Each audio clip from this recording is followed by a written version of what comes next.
This week we're showing you how to make music videos, from the first step of coming up with an idea, all the way through to adding the final touches in post-production.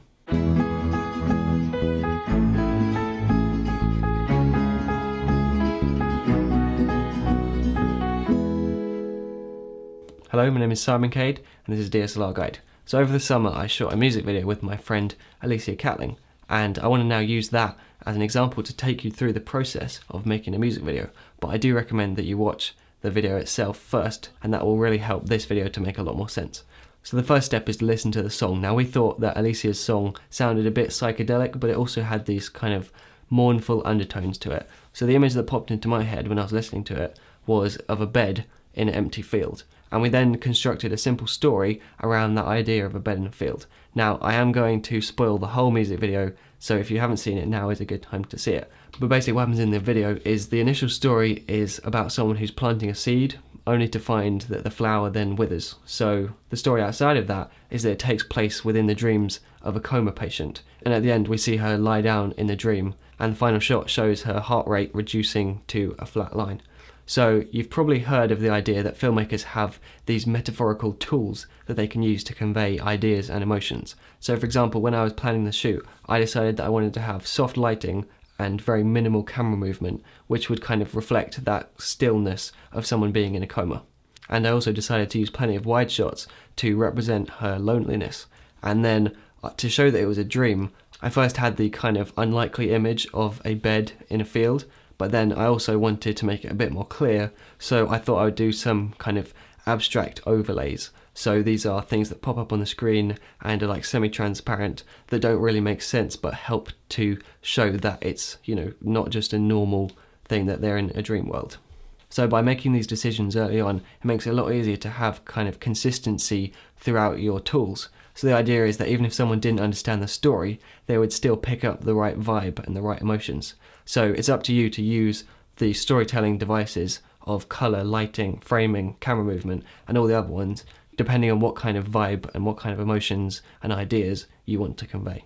So the next step is to storyboard the video. Now I used a pen tablet and the free software GIMP to kind of roughly sketch out each of the shots. And I was thinking about things like where the camera is going to be placed in terms of the height of it, and then also the framing.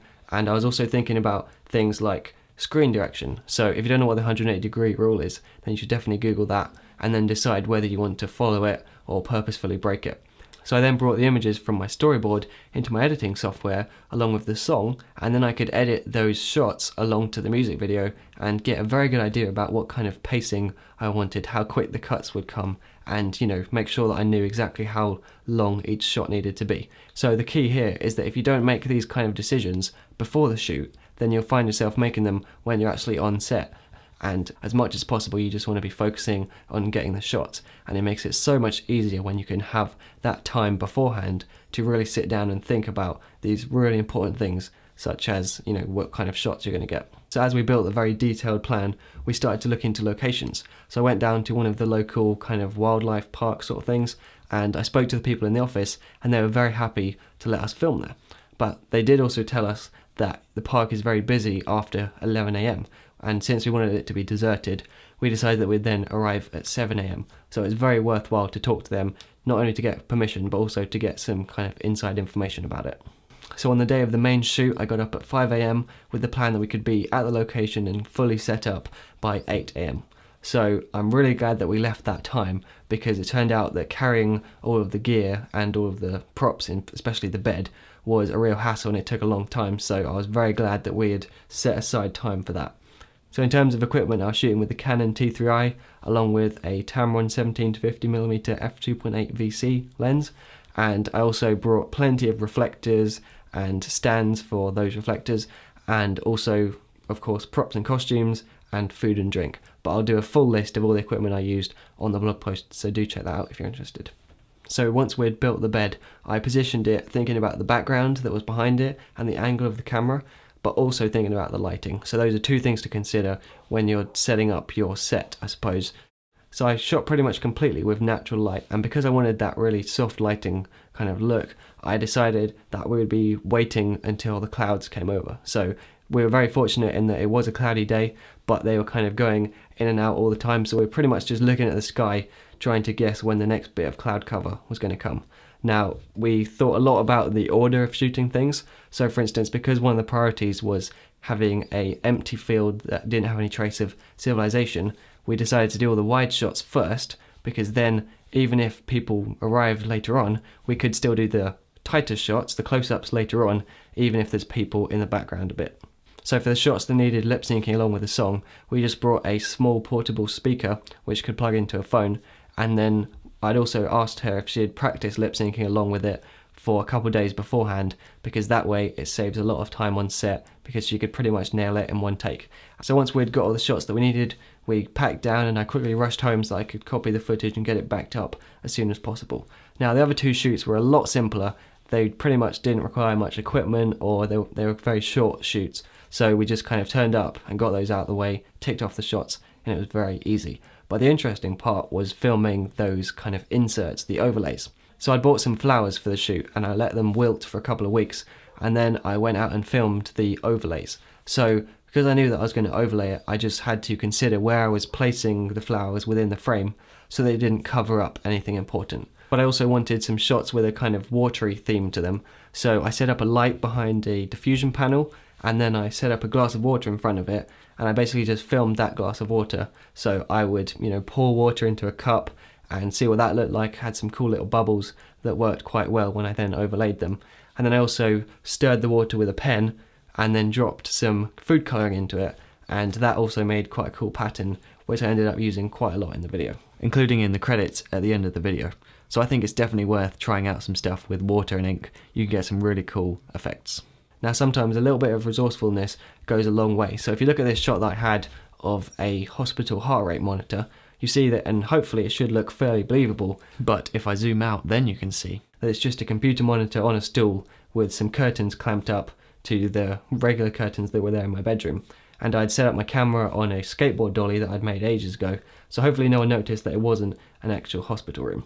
And as for the graphics that were shown on the screen, I had to make those from scratch too, so I made some kind of elements that were just images in GIMP, and then I animated them in Motion 5 and made a kind of looping video which I could then play on that old computer monitor, and I think it worked out pretty well in the end, although it did take a long time to set up. So once you've filmed everything, it's time to start post-production.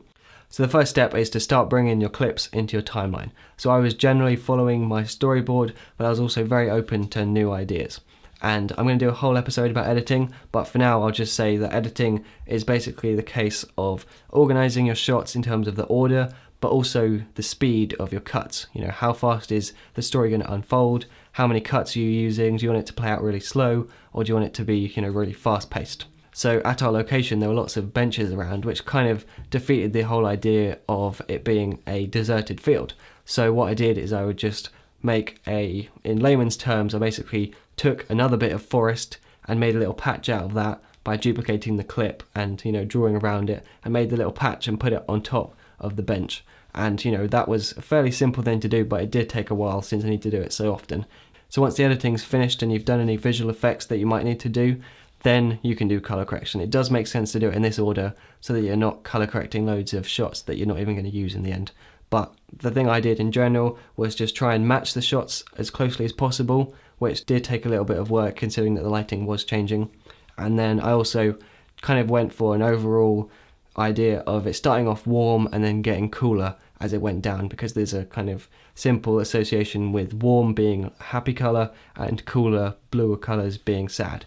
So that's very basic, but these sort of things do work. So I would say just think about your colors, try and match it if you need to. Now, as I said, we wanted it to have these kind of abstract overlays, the idea being that would show that it was a dream. So I took the footage that I'd shot with the water glass and the flowers, and I did a variety of blending modes by putting them on top and changing the blending mode to maybe screen or add. And the idea with these, they're very simple kind of mathematical things that make the black parts of the image transparent and the white bits show through, or the brighter bits show through, or in the other way you can have the dark bits show through and the brighter bits not show through. So that's pretty much it. So hopefully seeing how we made our music video, that will help you to make some decisions about how you want to make yours. But of course you don't have to follow what we did at all. you know, especially with music videos, you're especially open to be able to just do whatever you want and be as abstract or cinematic or just generally crazy as you want. But all that remains is for me to remind you that you can see the finished full music video in the first link in the description.